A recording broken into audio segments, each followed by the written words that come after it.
from an outdoor hunting website that had a creepy experiences thread. On the trip in question, I decided to hike the old Malala Indian Trail that followed the ridge tops from Saddle Blanket Mountain to Oak Ridge, one of the Native Americans' favorite summer camps and trading centers. It was a beautiful August day. 2 days into the hike, I expected to be gone about 2 weeks, when literally out of the blue the most terrifying thing that ever happened to me in my life occurred. It would change my perspective of reality forever. I was walking along the trail enjoying the strong breeze and bright sunshine when, in the middle of a step, everything around me started to turn gray and blurry. The only way I can describe it was as if suddenly I was looking through someone else's prescription sunglasses. I finished a step and started another. Every inch I moved forward, the darkness increased, and the gray blurring turned into a jumble of shapes that made no sense. I then seemed to pass a barrier, and everything started to return back into focus. When my foot reached the ground on the second step, everything around me had changed. Day had turned into night and there was no wind. All the Douglas fir and pine trees had been replaced with thick jungle-like growth. The cool, thin mountain air was replaced with humid, thick air. There were no stars in the sky, but there was a diffused light that let me see everything clearly. However, I couldn't tell what the light source was. As often happens when the human body receives a massive dose of adrenaline, the entire incident appeared like it was in slow motion, and even though I was only there for a second or two, I had time to observe my surroundings. The silence was broken by continuous high-pitched keening sound, and I was nearly overwhelmed with a sense of fear and danger. My momentum caused me to take one more step before stopping in my tracks. Actually gonna be 3. It was at this point I heard a whispered "gotcha" over my right shoulder.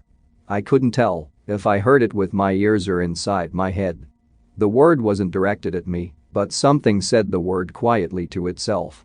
I was so terrified I actually felt my heart stop for a moment.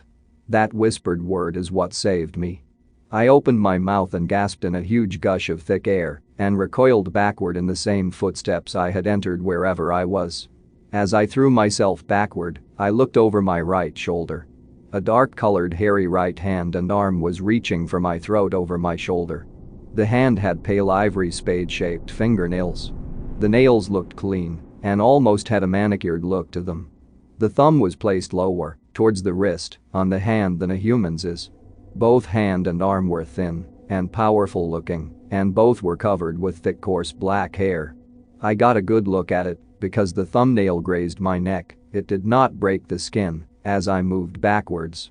As I continued backwards, the hand clutched where my neck had been a split second before, and it seemed to fade off into the distance as I returned through the portal.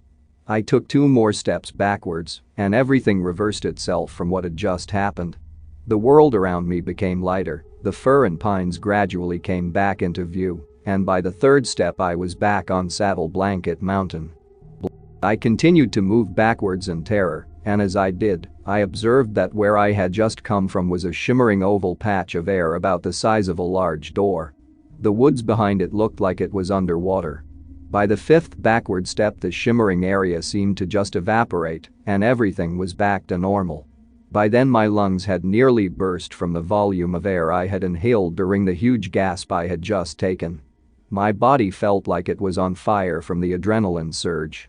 I spun around and ran back down the trail as fast as my legs could carry me and didn't stop until I reached my truck. I was nearly 2 days getting to that place and about 3 hours getting back. On my way home, I was absolutely horrified at the thought of what would happen if I were to drive my truck into something like that. It had been a trap, pure and simple. Whatever it was that tried to kill me somehow kept the portal hidden from me on the way in, and I didn't actually see it until I was back out again. I had terrible nightmares for years and still haven't come to grips with what happened. My fingers are trembling and the hair is standing up on the nape of my neck as I write this.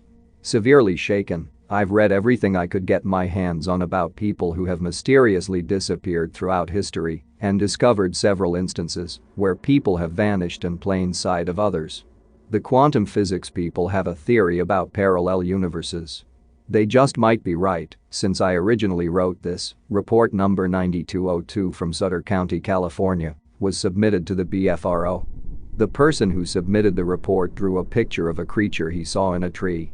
The right hand in the picture is exactly the same as the one I saw. Note the thumb placement, and the forearm of the left arm is exactly like the forearm of the creature that attacked me. Any way you could post a pic from that thread? Very cool story though. Really lines up with my own theories.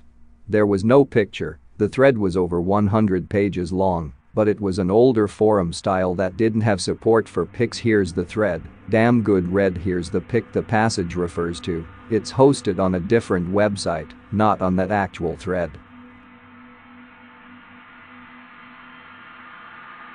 If you enjoyed this video, don't forget to subscribe.